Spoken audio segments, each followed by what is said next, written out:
빌립보서 2장 5절 같이 있습니다. 너희 안에 이 마음을 품으라 곧 그리스도 예수의 마음이니. 그렇습니다. 오늘은 무엇을 치유해야 하는가 여덟 번째로 정신 치유에 대해서 알아보도록 하겠습니다.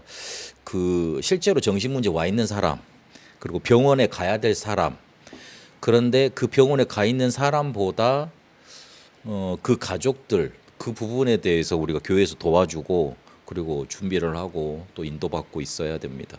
지금 금요일마다 이렇게 치유 메시지 계속 그리고 확인하고 있거든요. 실제로 사람들 많이 병들어 있어요. 다 이렇게 제정신으로 이렇게 멀쩡한 모습으로 돌아다니는 것 같지만 그렇지 않아요. 다 숨기고 있고, 그리고 실제로 자기가 어떤 문제에 있는지도 잘 몰라요. 그러니까 굉장히 혼돈하고 혼란스러운데 자기가 지금 어떤 문제 속에 있는가 실제로 답도 없으니까 문제가 뭔지도 모르고 살아가는 사람들이 많습니다. 그래서 그 메시지를 계속 지금 보고 있는데 그중에 여덟 번째, 정신치유는 과연 실제로 정신 문제 있는 사람들은 어떻게 할 것이냐, 그 부분에도 좀 확인을 좀 오늘 해보도록 하겠습니다. 먼저 정신 문제가 왔는데 그 원인에 대해서 많은 분석들을 많이 해놨습니다. 실제로 지금 현대 의학에서는 뭐라고 그러냐면 이거는 뇌의 문제다 그렇게 말을 합니다. 예전에 그 정신 문제 있는 사람들을 고치려고 많이 했거든요.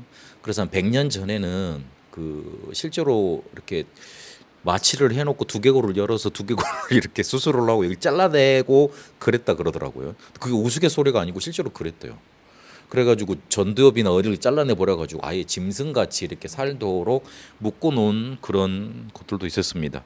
근데 그런 것들이 다 이렇게 과학 기술로 이렇게 의학 기술로 축적이 돼가지고 실제로 사람들의 문제를 이렇게 확인해 줄 수 있는 그런 것들을 밝혀내는 그런 지식으로 축적이 됐습니다만은 일단 뇌의 문제다, 뇌에 이상이 있다 그렇게까지 확인이 됐어요.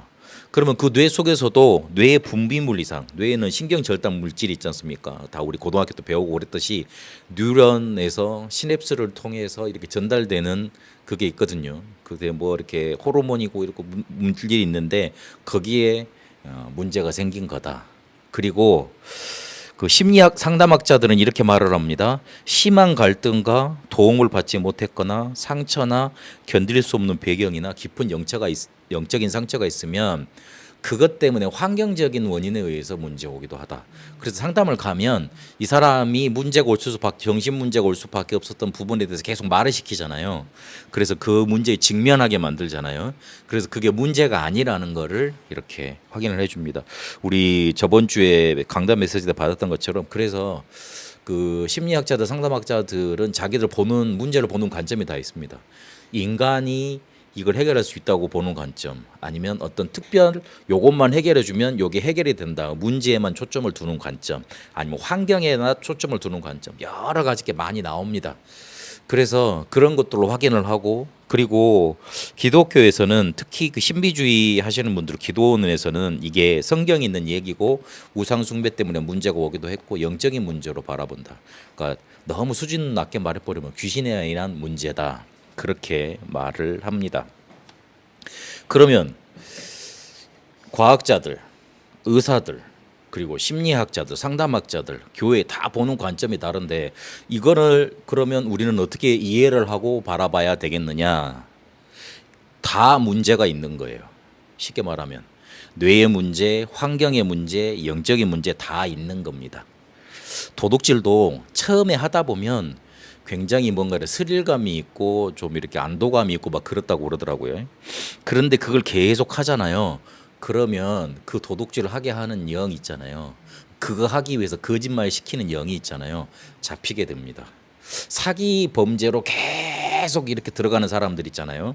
아니면 그 도벽으로 계속 들어가는 사람들 있잖아요.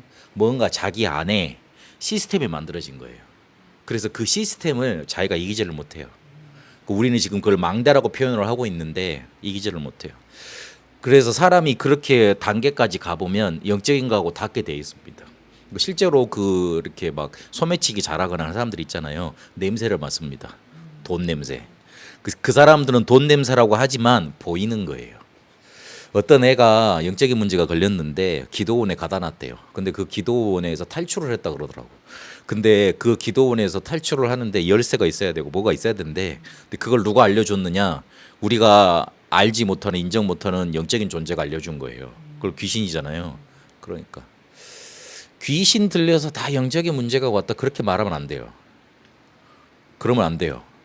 성경은 그걸 말해주고 있는 게 아니에요. 이런 복합적인 원인들 다 문제가 와가지고 전체적으로 이렇게 해서 우리한테 문제가 지금 와 있는 겁니다. 그런데 문제는 정신병 이전에 삶이 있었다는 걸 인정을 확인을 해야 되고 그걸 밝혀내고 그걸 치유해 줘야 됩니다. 근데 그거는 누가 제일 잘할 수 있냐면 가족이 제일 잘하는 거예요. 제일 가까이 있는 사람이 제일 잘하는 거예요. 그래서 최고의 의사와 최고의 사역자는 가족입니다.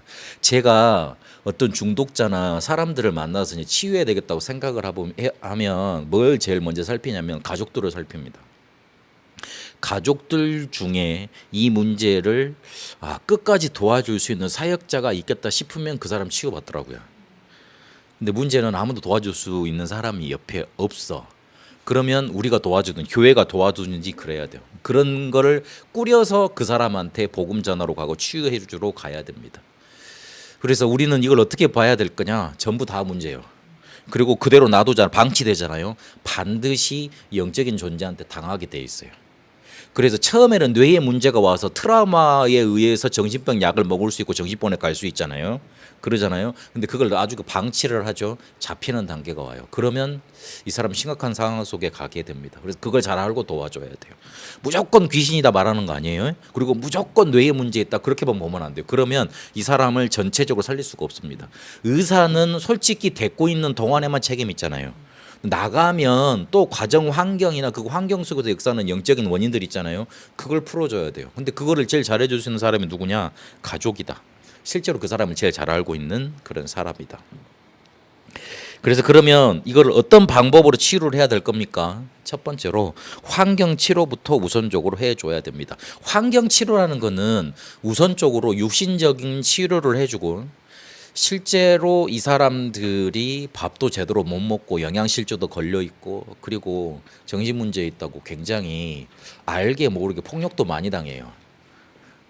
제가 저희 이모가 이 문제가 있으셨잖아요. 지금도 그러고 있고 그래서 저희 외할머니한테 많이 들었거든요. 이 이야기를. 우리가 상상할 수 없는 그런 환경이더라고요. 그래서 육신적으로도 도와줘야 되고 그리고 의사와 약의 도움을 받아야 됩니다. 요즘은 유튜브나 인터넷이 발달이 됐다고 자꾸 거기에 의존을 하던데 그렇지 않아요. 이 사람들이 말을 하더라도 포괄적인 거 문제 안 될 걸 말을 하지 개개인마다 맞춰서 해주는 걸 말하지 못한다고요. 그래서 왜 의사를 만나러 가요? 나한테 맞는 뭔가를 찾기 위해서 가는 거잖아요. 그렇잖아요. 안 그러면 다 우리가 알아서 이렇게 돌팔이 그런 것들 다 해가지고 약지고 우리가 치유하고 그러지. 그래서 의사와 약의 도움을 꼭 받아야 된다. 그리고 더 중요한 거는 이 사람을 누가 도와줄 수 있는가, 그것도 끝까지 도와줄 수 있는가가 중요합니다. 근데 그거를 누가 해야 되느냐? 교회 그리고 사역자들, 가족들. 이게 중요합니다. 그게 더 도움을 줄 수 있는 사람들 찾아내야 됩니다. 예전에 유 목사님이 귀신 들린 사람이 교회에 왔는데 본인이 하지 못하니까 유 목사님 돌아다니셔야 되니까 한 사람을 그 집에 보냈대요. 그래서 뭐라고 말을 했냐면 끝까지 가라. 그러니까 끝까지 갈 사람을 보냈겠죠. 끝까지 가라 그랬던 거예요. 그러니까 귀신 들린 사람들이 잘합니다. 제일 예배 드리기 싫어해요. 예배 드리려 그러면 슬슬 열 올려가지고 열받게 만들어가지고 예배 못 드리게 하거든요. 네, 아니나 다를까 그 사역자가 그 귀신 들린 분을 계속 같은 시간에 찾아가는데 어느 날은 이렇게 아무 없는 것처럼 믿기도 하고 조용히 그렇게 해도 하고 어느 날은 도망가 버리기도 하고 그렇더래요. 그래서 그 도망가는 거 잡아가지고 다시 와서 예배드리고 혹시나 오늘 안 올까 싶으면 다시 또 오고 아프면 안 올까 싶었는데 또 오고 어느 순간에 이 사람이 온전케 된 거예요. 근데 그분이 사역자가 한 거 뭐 있냐? 예배만 드린 거예요. 사단이 귀신같이 잘 알아요. 우리가 포기할 줄 안다니까. 그 사역자가 포기할 줄 아는 거예요. 갖가지 모든 것들을 뭔가 이렇게 통틀어 가지고 딱 조건을 만들어 줍니다. 포기해도 괜찮아. 하나님 자녀잖아. 복음 있잖아. 그래가지고 사석 유해가지고 어느 순간 쉽게 말하면 안 가게 만든다니까요. 근데 그 사람 끝까지 간 거예요. 그러니까 끝까지 가니까 이 사람이 어느 순간 좋아지는 거예요. 안다니까요. 그래서 그렇게 도와줄 수 있는 사람만 옆에 있으면 돼요. 그리고 실제로 우리가 뇌에 이상이 생겼어도 치유됩니다. 지금도 이렇게 과학자들이 보니까 뇌의 세포 아예 죽으면 없어지는 걸로 하고 이렇게 예전에 우리가 알고 있었는데 요게 살아난다고 회복될 수 있다고 나이가 들어도 회복된다고 이렇게 그런 연구들이 나오더라고요. 하나님이 우리 세포와 뇌 속에 엄청난 힘을 주셨어요. 그래서 이거 살려내는 거예요. 그래서 호흡하라는 게 그냥 단순히 예전에 이방 종교에서 세상에서 쓰는 방법이 아니에요. 성경에 나와 있는 방법이고 그리고 우리 교회사의 전통에 보면 그거 가지고 계속 치유되는 것들이 많습니다. 더 중요한 건 가족들이 누리면 이게 전달이 돼요. 영적인 문제, 정신 문제가 올 수밖에 없도록 가정이 먼저 파괴된 거 아닐 거예요. 우리가 알지 못하는 문제들이 많거든요. 파괴됐을 거 아니에요. 반대로 덮쳐보면 내가 평안하잖아요. 그럼 내 평안이 자녀들한테 전달이 됩니다. 잘 생각해 보세요. 우리 애들은 문제 해결을 어디서 배울까요? 부모한테서 배워요. 가정에 배워요. 우리 엄마 아빠 보니까 그렇게 싸우더라도 보니까 기도하러 가더라. 그러면 기도가 문제 해결이라고 자연스럽게 배웁니다. 근데 우리 엄마 아빠는 열나면은 어디 딴 사람을 찾아가서 실컷 풀고 오고 놀고 그러더라. 그러면 그걸 자연스럽게 배웁니다. 그게 교육 방법 중에 최고 교육 방법입니다. 우리 아이들이 공부하는 것보다 그 지식보다 세상 나가서 만나야 될 그런 문제들이 많잖아요. 그 문제 해결 방법을 문제 해결 책을 어디서 배울 수 있습니까? 학교에서 그걸 가르쳐 줍니까? 아니면 친구들 만나서 그걸 배웁니까? 그렇지 않아요. 부모한테서 배우는 거예요. 그래서 자녀들이 수많은 문제가 있더라도 부모가 평안을 누리고 부모가 힘을 얻으면 끝납니다. 하나님이 그런 권세와 축복을 부모들한테 주셨습니다. 살다 보면 힘들잖아요. 자녀들 보면 답답할 때 많잖아요. 이걸 내가 어떻게 키우나 그럴 때 많거든요. 그러나 그렇지 않아요. 하나님이 부모를 통해서 자녀를 양육하고 자녀의 문제까지도 해결해 줄 수 있는 길을 알려줄 수 있도록 그런 권세, 신분 다 주셨어요. 그래서 그걸 누려야 돼요. 그래서 그것도 똑같이 치열한 방법도 똑같다. 가족이 먼저 힘을 얻고 부모가 힘을 얻고 주변에 힘 얻는 사람이 있으면 해결이 돼요. 제가 자폐치유 캠프 지금 사랑부 랩넌트 대회를 몇 년째 다니고 있는데 거기에 제가 맡고 있는 청년 랩넌트가 있어요. 걔가 이제 나 어린 줄 알았더니 나이가 32이더라고요. 그리고 깜짝 놀랐네. 나이가 32이야. 근데 그 자폐를 가진 친구가 누구 때문에 이렇게 복음 속에 들어오게 됐냐면 자기 누나 때문에. 자기 엄마 아빠 다 이렇게 힘들어하는데 자기 누나가 복음 받은 거예요. 그래서 이것밖에 없다고 생각을 하고 부모를 다 그리고 자기 동생까지도 다 데리고 와서 이렇게 복음 속에 들어오게 만든 거예요. 단단해요. 복음 안에. 그러니까 흔들리질 않는다니까. 그래서 가족이 조금만 누리면 돼요. 그리고 조금만 영적인 치료 치유해주면 됩니다. 영적인 치료라는 거는 제일 먼저 뭘부터 밝혀줘야 되냐면 사단의 역사 배경이 있다는 거 알려줘야 돼요. 이 사단이 결국은 악한 생각을 가져다 줍니다. 요한복음 14장 1절에 2절까지 보니까 가룟 유다 속에 누가 들어갔습니까? 사단이 들어갔잖아요. 사도행전 5장 3절에 보니까 그 아나니아 삽비라 마음속에 뭐가 가득했다 그랬죠? 사단이 가득했다. 그렇게 베드로가 말하잖아요. 눈에 보이지 않지만 보입니다. 나타나게 돼 있어요. 그래서 이 사단은 그리스도의 비밀로만 꺾어져요. 그리고 특히 이 그리스도의 비밀을 누릴 때 성령께서 역사하시면 이길 수 있습니다. 그래서 요게 되어지도록 방법 간단해요. 계속 예배 드리면 돼요. 사람 완전히 망가 있잖아요. 살리는 방법 간단해요. 매일 같은 시간에 정기적으로 리듬 살려줄 수 있는 예배 드리면 돼요. 그러면 돼요. 그러면 그 사람 살아나게 돼 있어요. 제가 정기적으로 같이 예배 드려서 치유 못 받는 사람을 못 봤어요. 예배에 그렇게 일주일에 한 번만 드려도 되게 큰 겁니다. 그런데 완전히 무너지는 사람 있잖아요. 매일 같은 시간에 예배 같이 드리잖아요. 한 달 뒤에 보면 살아나 있어요. 어마어마한 거예요. 우리가 엄청난 걸 가지고 있어요. 근데 대부분 안 갈 핑계를 만들어. 그리고 못 갈 핑계가 생겨. 근데 그렇지 않아요. 조금만 예배 집중해서 드리잖아요. 살아나게 돼 있어요. 그리고 이게 더 중요합니다. 이 사람이 병원에 가지 않습니까? 병원 치유도 할 수 있도록 도와줘야 되고, 그리고 두 번째는 이 사람이 퇴원 후가 문제입니다. 그러면 그 퇴원 후에도 조금만 도와주면 됩니다. 배려를 해줘야 돼요. 계속 할 수 있도록. 정신 문제 가진 사람들이 제일 두려워하는 게 약 먹고 내가 어떻게 잘못되는 거 아닌가 그걸 두려워해요. 그래서 약 먹는 거 확인을 시키잖아요. 그래서 그 약 먹으면 부작용도 있고 그렇습니다만은 그걸 끊어버리잖아요. 그럼 완전히 치유 안 됩니다. 그래서 의사가 줄이도록 의사가 안 먹으라고 말을 하면 모르겠지만 그 전까지는 우리가 도와주고 확인시켜 줘야 돼요. 그리고 더 중요한 거 부모, 가족, 친지 교육해야 돼요. 저번 주에 제가 그 교육받으러 갔던 나닥 우리 한국 본부 기독교 금주학교도 뭘 하냐면 가족들 교육부터 먼저 시키더라고. 알코올 중독자가 문제가 아니야. 가족이 문제야. 가족들이 힘을 얻으면 알코올 중독자는 따라오게 돼 있어요. 그렇잖아요. 그래서 가족 교육부터 시키는 거예요. 그리고 가족은 그 거의 남편들이 술 많이 먹으니까 아내들이겠죠. 근데 그더 더 중요한 게 뭐냐면 그 자녀들도 모르는 속에 이렇게 상처 많이 받아 있거든요. 그래서 그게 네 탓이 아니라고 하나님의 계획이 있고 하나님은 치유할 수 있고 그리고 이 흑암 존재에 대해서 그렇게 교육을 시키더라고요. 그러니 사람들이 살아날 수밖에 없지.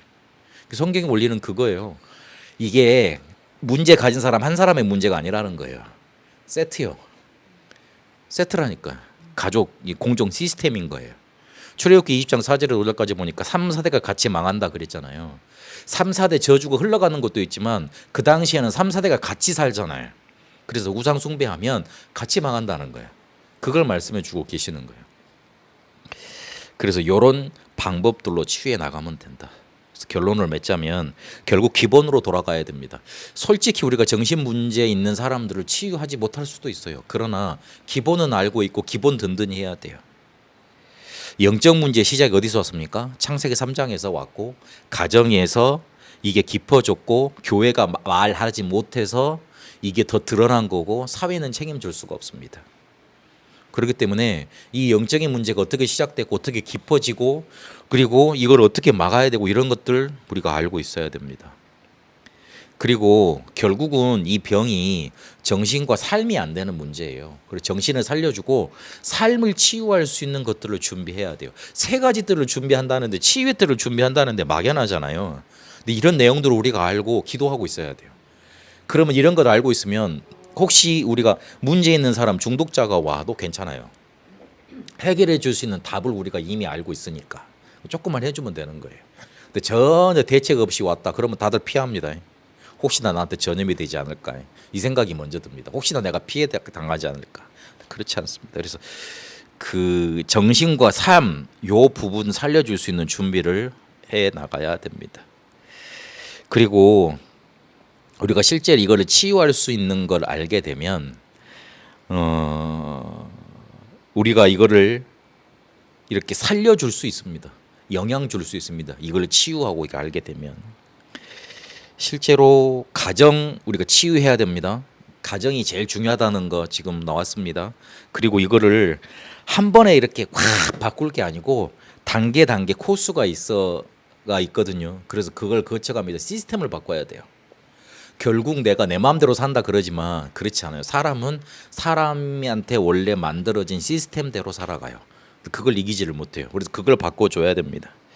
그래서 조금 사실적으로 바라보고 주관, 객관, 긍정, 부정 이런 것들 다 알아서 이 사람이 점점 살아날 수 있도록 그리고 실제로 복음 중심으로 방법이 완전히 바뀌도록 인도해 줘야 됩니다.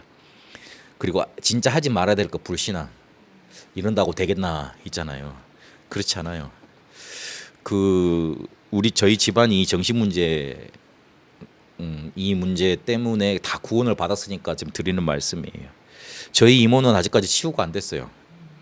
아직까지 이렇게 정신인 저도 잘 못 알아볼 때도 있고 우리 뭡니까 렘넌트들은 우리 그 선조들은 더 못 알아보시고 오면은 왜 왔냐 쉽게만 쳐다보는 거예요.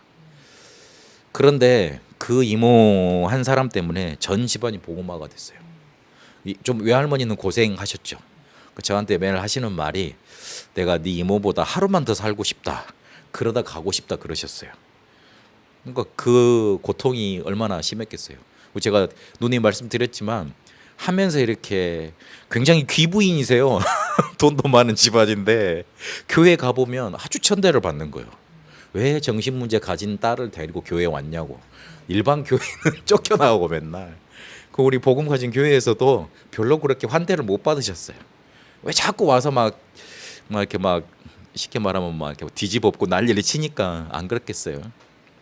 그랬는데 그것 때문에 목사들이 나오는 집안이 되고 복음 가진 전도자의 집안이 되고 그렇게 하나님 만들어 가시더라고요. 그래서 그거를 굉장히 뭐라 그럴 수 없습니다. 그래서 굉장한 축복으로 하나님이 주신 겁니다. 그리고 우리 삶에도 적용해야 됩니다. 내가 힘 얻으면 가족 살리게 되어 있습니다. 문제로 보지 마세요. 하나님이 문제로 안 줬다는데 자꾸 우리는 문제로 받으려고 그래요. 축복으로 보세요. 하나님의 계획이 있는 겁니다. 응답 속에 이거를 우리가 어떻게 준비하고 또 도와줘야 될까, 또 계획도 붙잡으시고 그 중요한 원리 붙잡는 응답 있게 되시길 바랍니다. 살아계신 하나님 감사합니다. 실제로 우리 교회 속에 아이들의 뜰, 기도의 뜰, 실제로 이방인의 뜰 만들게 하옵소서. 특히 사람들을 치유할 수 있는 기도의 뜰, 치유의 뜰을 만들게 하옵소서. 계속 말씀을 확인하고 있습니다. 어떤 사람이 와도 복음 안에 문제될 것 없음을, 회복될 수밖에 없음을, 치유받을 수밖에 없음을 우리가 먼저 누리고 전달하게 하옵소서. 살아계신 우리 주 예수 그리스도 이름으로 기도합니다. 아멘.